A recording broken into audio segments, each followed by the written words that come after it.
হাসান মাহমুদ বিমানবন্দরে আটক। জানাবো দ্বাদশ জাতীয় সংসদ বিলুপ্ত ঘোষণা। এদিকে বিএনপি চেয়ারপারসন খালেদা জিয়া মুক্ত। এবং সর্বশেষ জানাবো শেখ হাসিনা গণতন্ত্রের প্রতীক থেকে স্বৈরাচার। এতক্ষণ শুনলেন সংবাদ শিরোনাম, এবারে বিস্তারিত। হাসান মাহমুদ বিমানবন্দরে আটক। বিদেশে পালিয়ে যাওয়ার সময়ে বিমানবন্দরে আটক হয়েছেন ক্ষমতাচ্যুত সদ্য সাবেক পররাষ্ট্রমন্ত্রী ড হাসান মাহমুদ। মঙ্গলবার বিকালে বিমানবন্দর কর্তৃপক্ষ এই তথ্য নিশ্চিত করেছে। প্রধানমন্ত্রীর পদ থেকে হাসিনার পদত্যাগের পর থেকেই লাপাত্তা ছিলেন এই সাবেক মন্ত্রী। সামাজিক যোগাযোগ মাধ্যমেও তার খোঁজের বিষয়ে সরব দেখা গেছে সাধারণ মানুষকে। পুলিশের বিভিন্ন সূত্রে জানা গেছে, আওয়ামী লীগের সঙ্গে সম্পৃক্ত পুলিশের ঊর্ধ্বতন কর্মকর্তারা জনসমাগম এড়িয়ে যাচ্ছেন। অনেকেই নিজ বাসা বা সরকারি বাংলোতে না গিয়ে আত্মীয় স্বজনের বাড়িতে অবস্থান করছেন। এদিকে এর আগে সদ্য সাবেক আইসিটি প্রতিমন্ত্রী জুনায়েদ আহমেদ পলককে ঢাকার শাহজালাল আন্তর্জাতিক বিমানবন্দর থেকে আটক করা হয়। ভিআইপি লাউঞ্জ ব্যবহার করে ভারতে যাওয়ার চেষ্টা করেছিলেন পলক। দ্বাদশ জাতীয় সংসদ বিলুপ্ত ঘোষণা। রাষ্ট্রপতি মোহাম্মদ শাহাবুদ্দিন দ্বাদশ জাতীয় সংসদ বিলুপ্ত ঘোষণা করেছেন। আজ মঙ্গলবার বিকেলে রাষ্ট্রপতির প্রেস উইং এর পাঠানো এক বিজ্ঞপ্তিতে তথ্য জানানো হয়েছে। ওই বিজ্ঞপ্তিতে বলা হয়, রাষ্ট্রপতি মোহাম্মদ শাহাবুদ্দিনের সঙ্গে ৩ বাহিনী প্রধান, বিভিন্ন রাজনৈতিক দলের নেতৃবৃন্দ, সুশীল সমাজের প্রতিনিধি ও বৈষম্য বিরোধী ছাত্র আন্দোলনের নেতাদের বৈঠকের সিদ্ধান্তের পরিপ্রেক্ষিতে জাতীয় সংসদ বিলুপ্ত করা হয়েছে।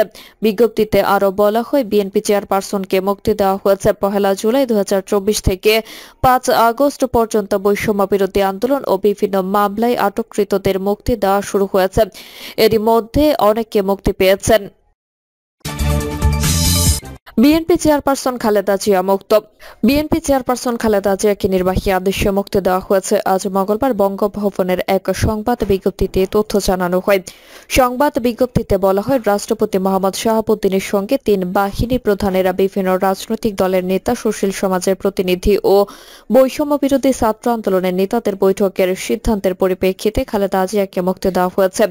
এছাড়া ১ জুলাই থেকে ৫ আগস্ট পর্যন্ত বৈষম্য বিরোধী আন্দোলন ও বিভিন্ন মামলায় আটককৃতদের মুক্তি দেওয়া শুরু হয়েছে বলে সংবাদ বিজ্ঞপ্তিতে উল্লেখ করা হয়। এতে আরও বলা হয়, ইতিমধ্যে অনেকে মুক্তি পেয়েছেন। ছাত্র জনতার আন্দোলনের মুখে গতকাল প্রধানমন্ত্রীর পদ থেকে শেখ হাসিনা পদত্যাগ করে দেশ ছেড়ে ভারত যান। এরপর দেশ পরিচালনার জন্য অন্তর্বর্তীকালীন সরকার গঠনের প্রক্রিয়া শুরু হয়। এ বিষয়ে গতকাল বিকেলে বঙ্গভবনে ৩ বাহিনী প্রধানদের উপস্থিতিতে বিভিন্ন রাজনৈতিক দলের নেতা, নাগরিক সমাজের প্রতিনিধিদের সঙ্গে বৈঠক করেন রাষ্ট্রপতি মোহাম্মদ শাহাবুদ্দিন। ওই বৈঠকে সিদ্ধান্ত হয়, বিএনপি চেয়ারপারসন খালেদা জিয়াকে অবিলম্বে মুক্তি দেওয়া হবে। এছাড়া বৈষম্য বিরোধী ছাত্র আন্দোলনে এবং সম্প্রতি বিভিন্ন মামলায় আটক সব বন্দীকে মুক্তি দেওয়ারও সিদ্ধান্ত হয় বৈঠকে। দুর্নীতির 2 মামলায় খালেদা জিয়াকে কারাদণ্ড দেওয়া হয়েছিল। 2 বছরের বেশি সময় তিনি কারাবন্দী ছিলেন। ২০২০ সালের ২৫ মার্চ সরকার নির্বাহী আদেশে তার সাজা স্থগিত করে শর্ত সাপেক্ষে মুক্তি দেয়।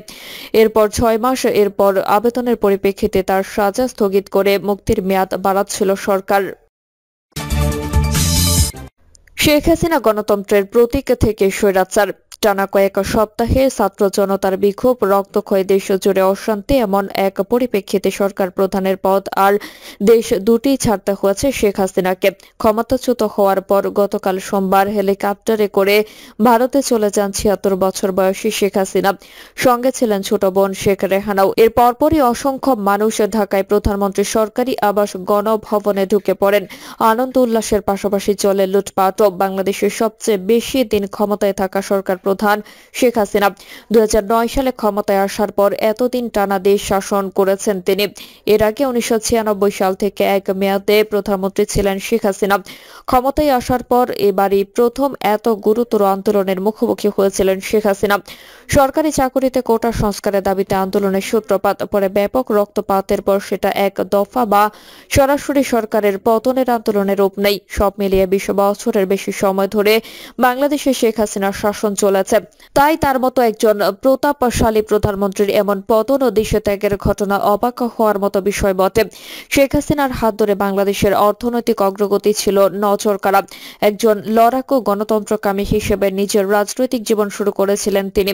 তবে টানা ক্ষমতার শেষের দিকে এসে শেখ হাসিনা ক্রমেই স্বৈরাচারী মনোভাবের হয়ে উঠেছিলেন বলে মনে করেন সমালোচকেরা। বিশেষ করে ভিন্ন মতের কাউকে তিনি গ্রাহ্য করতেন না। একের পর এক রাজনৈতিক গ্রেফতার, গুম, বিচার বহির্ভূত হত্যাকাণ্ড, নির্যাতন, সাম্প্রতিক বছরগুলো এই সবই ছিল শেখ হাসিনার বিরুদ্ধে অভিযোগ।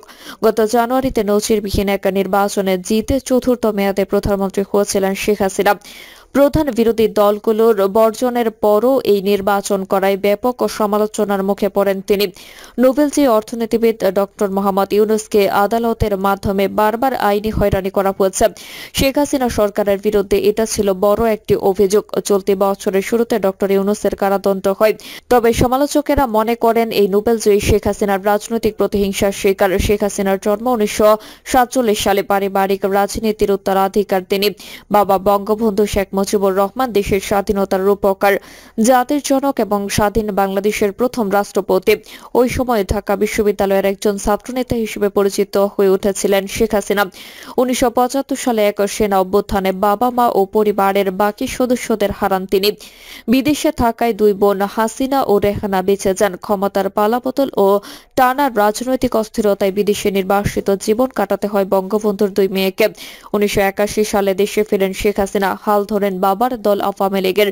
তখন দেশের রাজনৈতিক পরিস্থিতিতে এক ক্রান্তিলগ্ন পার করছিল দলটি। 80-র দশকে তখন জেনারেল এরশাদের শাসন চলছে। বিভিন্ন রাজনৈতিক দলের সঙ্গে হাতে হাত ধরে গণ আন্দোলনে নামেন শেখ হাসিনা।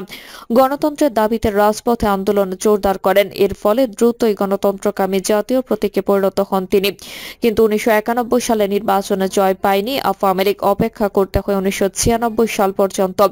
অবশেষে নির্বাচনে জিতে প্রধানমন্ত্রী হন শেখ হাসিনা। 2 দশকের বেশি সময় পর তার হাত ধরেই ক্ষমতায় ফিরে বাংলাদেশের সবচেয়ে পুরনো দল আওয়ামী লীগ। প্রথম মেয়াদে অন্তত দুটি কারণে প্রশংসিত হন শেখ হাসিনা। এক, ভারতের সঙ্গে গঙ্গা পানি বন্টন চুক্তি। 2, পার্বত্য চট্টগ্রামে অস্থিতিশীলতা দূর করতে শান্তি চুক্তি করা। তবে একই সময় বেশ কিছু দুর্নীতিগ্রস্ত ব্যবসায়িক চুক্তি সই ও খুবই ভারতপন্থী মনোভাবের কারণে সমালোচনার মুখে পড়ে শেখ হাসিনা সরকার। 2001 সালে বিএনপির কাছে নির্বাচনে পরাজিত হয় আওয়ামী লীগ। 2009 সালে বিপুল ভোটে বিজয়ী হয়ে ক্ষমতায় ফেরে শেখ হাসিনার আওয়ামী লীগ। শেখ হাসিনা আবার প্রধানমন্ত্রী হন। সেনা সমর্থিত তত্ত্বাবধায়ক সরকারের অধীনে ওই নির্বাচন হয়েছিল। শেখ হাসিনা একজন পরীক্ষিত রাজনৈতিক। বেশ কয়েকবার কারাগারে যেতে হয়েছে তাকে। হামলার শিকার হয়েছেন কয়েকবার। 2004 সালে ঢাকায় তাকে হত্যা করতে গ্রেনেড হামলা চালানো হয়। প্রাণে বাঁচলেও ক্ষতিগ্রস্ত হয় তার কান। এছাড়া দুর্নীতির অভিযোগ, কারাগারে পাঠানোর জন্য আইনি লড়াইও মোকাবেলা করতে হয়েছে তাকে। একসময় বাংলাদেশ খুবই দরিদ্র একটি দেশ হিসেবে পরিচিত ছিল। তবে শেখ হাসিনার হাত ধরে ধীরে ধীরে সেই পরিচয় ঝেড়ে ফেলতে শুরু করে বাংলাদেশ। বিশেষত 2009 সালের পর থেকে শেখ হাসিনার শাসনামলে দেশের অর্থনৈতিক অগ্রগতি নজর কাড়ে সবার। বর্তমানে দক্ষিণ এশিয়ার অন্যতম দ্রুত বর্ধনশীল অর্থনীতি দেশ বাংলাদেশ। গত এক দশকে মাথাপিছু আয় 3 গুণ বেড়েছে। বিশ্ব ব্যাংক বলছে গত 2 দশকে 2.5 কোটির বেশি বাংলাদেশি দারিদ্র্য সীমা থেকে বেরিয়ে এসেছে। শেখ হাসিনার আমলের অর্থনৈতিক অর্জনের পেছনে বড় ভূমিকা রেখেছে দেশের ক্রমবিকাশমান পোশাক শিল্প। প্রধান রপ্তানি পণ্য তৈরি পোশাক। ইউরোপ, উত্তর আমেরিকা ও এশিয়ার বাজারে তৈরি পোশাক রপ্তানি করে বাংলাদেশ। সেই সঙ্গে দেশ জুড়ে বড় বড় অবকাঠামো নির্মাণ প্রকল্প বাস্তবায়ন করেছে শেখ হাসিনা সরকার। নিজস্ব অর্থায়ন ও ঋণ ও উন্নয়ন সহায়তার অর্থে এসব প্রকল্প বাস্তবায়ন করা হয়েছে। এর মধ্যে উল্লেখযোগ্য $290 কোটি পদ্মা সেতু। ক্ষমতায় আসার পর এবারই প্রথম এত গুরুতর আন্দোলনের মুখোমুখি হয়েছিলেন শেখ হাসিনা। সরকারি চাকরিতে কোটা সংস্কারের দাবিতে আন্দোলনের সূত্রপাত পরে ব্যাপক রক্তপাতের পর সেটা এক দফা বা সরাসরি সরকারের পতনের আন্দোলনের রূপ নেই। আন্দোলন দমনে কঠোর পথ বেছে নিয়েছিলেন শেখ হাসিনা। তিনি আন্দোলনকারীদের সরাসরি সন্ত্রাসী হিসেবে চিহ্নিত করেন। পুলিশ নির্বিচার গুলি চালায় নিহত হন কয়েকশো মানুষ। এরপর হাজার হাজার মানুষকে ফৌজদারি অপরাধে গ্রেফতার করা হয়। তবে শুধু কোটা সংস্কারের দাবি নয়, করোনা পরবর্তী সময়ে দ্রব্যমূল্যের ঊর্ধ্বগতিতে জীবনযাত্রার বাড়তি ব্যয়ের কারণে ক্ষুব্ধ ছিলেন সাধারণ মানুষ। মূল্যস্ফীতি আকাশ ছুঁয়েছে। রয়েছে, ব্যাপক ধস নেমেছে বৈদেশিক মুদ্রার রিজার্ভেও। 2016 সালের পর বিদেশের ঋণ দ্বিগুণ হয়েছে। সমালোচকেরা বলেন, শেখ হাসিনা সরকারের অব্যবস্থাপনার কারণে চারপাশে থেকে এমন ভরাডুবি। এছাড়া কয়েক দশকের অর্থনৈতিক উৎফলনের জেরে আওয়ামী লীগের শেখ হাসিনার ঘনিষ্ঠজনদের সীমাহীন দুর্নীতির কারণেও মানুষের মধ্যে ক্ষোভের সৃষ্টি হয়। গণতন্ত্র, মানবাধিকারের মূল্য চুকিয়ে অর্থনৈতিক অগ্রগতি অর্জন করেছিলেন শেখ হাসিনা, এমনটাই মত বিশ্লেষক ও সমালোচকদের অনেকের। শেখ হাসিনার বিরুদ্ধে গণমাধ্যম ও রাজনৈতিক প্রতিপক্ষের উপর কর্তৃত্ববাদী দমন পীড়নের অভিযোগ বেশি পুরনো, অথচ এই শেখ হাসিনা একসময় বহুদলীয় গণতন্ত্রের জন্য রাজনীতি করে এসেছেন। অধিকার সংগঠনগুলো বিভিন্ন সময় জানিয়েছে, শেখ হাসিনার আমলে বাংলাদেশে অন্তত 600 গুমের ঘটনা ঘটেছে, বিচার বহির্ভূত হত্যাকাণ্ডের ঘটনা ঘটেছে শতাধিক। শেখ হাসিনার আমলে দেশের নিরাপত্তা বাহিনীর একের পর এক আটক নির্যাতনের অভিযোগ নতুন নয়। 2021 সালে যুক্তরাষ্ট্র সরকার বিচার বহির্ভূত হত্যাকাণ্ড ও মানবাধিকার লঙ্ঘনের দায়ে র্যাবের উপর নিষেধাজ্ঞা দেয়। আটক, নজরদারি, হয়রানির শিকার হন মানবাধিকার কর্মী ও সাংবাদিকেরাও। গণমাধ্যমকে চেপে ধরতে শেখ হাসিনার সরকার কঠোরতর আইন করে। নোবেলজয়ী অর্থনীতিবিদ ডক্টর মোহাম্মদ ইউনূসকে আদালতের মাধ্যমে বারবার আইনি হয়রানি করা হচ্ছে। শেখ হাসিনা সরকারের বিরুদ্ধে এটা ছিল বড় একটি অভিযোগ। চলতি বছরের শুরুতে ডক্টর ইউনূসের কারাদণ্ড হয়। তবে সমালোচকেরা মনে করেন, এই নোবেলজয়ী শেখ হাসিনার রাজনৈতিক প্রতিহিংসার শিকার। এবছরের নির্বাচনের আগে বিএনপির বহু জ্যেষ্ঠ নেতাকে আটক করা হয়। আটক হন দলটির হাজারো নেতাকর্মী। এইসব কর্মকাণ্ডকে শেখ হাসিনার ভিন্ন মতামত দমনের কৌশল হিসেবে ধরা হয়। তবে এইসব অভিযোগ বরাবর অস্বীকার করে এসেছেন শেখ হাসিনা, কিন্তু অভিযোগগুলো খতিয়ে দেখতে এবং তা নিয়ে প্রতিবেদন করার জন্য বিদেশি সাংবাদিকেরা বাংলাদেশে ভ্রমণ করতে চাইলে কখনোই অনুমতি দেওয়া হয়নি। প্রিয় দর্শক, এই ছিল এখনকার সর্বশেষ সংবাদ আপডেট। সব সংবাদ পেতে চ্যানেলটি সাবস্ক্রাইব করে বেল আইকনটি ক্লিক করে রাখুন।